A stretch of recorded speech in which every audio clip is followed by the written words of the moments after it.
So in Vrindavan, you really feel the presence of Purushottam. I feel more the presence of Purushottam, and in his various forms, and even the consciousness is like that. The people will say, when I first came, they would occasionally say Radhe Radhe, not much. Now, not at all. But more often not, they would say the name of their deity. Jai Damodar, Jai Radharaman, Jai Gokulanand, Jai Gopinath, Jai Banki Bihari. But no Radha. So the angle of vision was always on Purushottam, Damodar Mandir.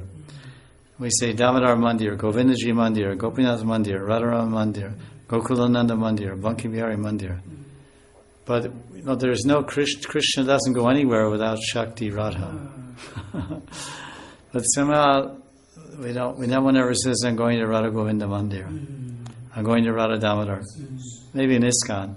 But outside of ISKCON, everyone says, I'm going Damodar. Oh, where are you? I'm Damodar Mandir.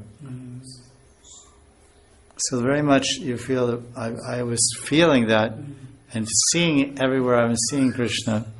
And he's so much prominent there in his Murti forms. And Krishna seems very tangible there. Krishna, the person, seems very tangible there. The personality of Godhead. So I was, everywhere you would go up, walking down the lanes at nighttime in the summer, going to visit major temples, and walking down small gullies and lanes. In those days there was very little traffic and not much economy development, so very few motorcycles.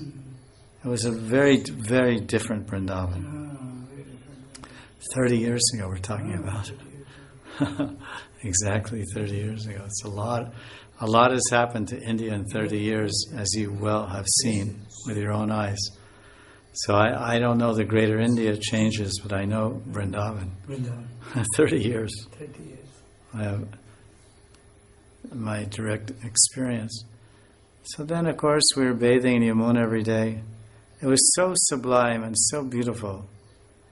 My impression when I was in Vrindavan, I oftentimes imagined I was hearing Krishna's flute, or maybe someone was playing the flute, or maybe it was a sound system in the distance, some distant village across the Yamuna from Matgaon, or Bailvan, or some village over there, Bandiravan. Someone playing music, flute, coming across the Yamuna late at night. Very much, when people live in Vrindavan, in those days, the mood of the devotees living in Vrindavan is, Krishna is right around the corner. Because the old little narrow streets around Sevakunj, they have names. So when you live there, you get to know the names, because you meet friends in different streets. So one friend, he lived on Mangali. So I said, how do I get there? Oh, you come along the road by Sevakunj, then you turn right on Prem Gully. Then you go Prem Gully, comes to a T, then you turn left on Dan Gully. Then you go Dan Gully towards the Yamuna, then there's a small street to your right, and that's called Mangali. So these are the directions. Gully means chota, street, small street. So he said, you go right off the main street onto Dan Gully, then Man Gully, then finally. So then I didn't know any of the names of the streets. So I walked, and he told me roughly where it was. So I walked along, and I asked someone. I said, "What's the name of the street?" And the man said, "It's Prem Gully."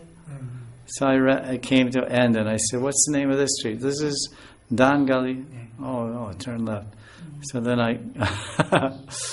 so just going to find a friend in Vrindavan was like entering the Leela of Radha and Krishna as a Sakhi or Mandri, or running down the small footpaths of Vrindavan trying to find Swamini Radha, or trying to find where the Traisting Kunj is, or the Kailini Kunj.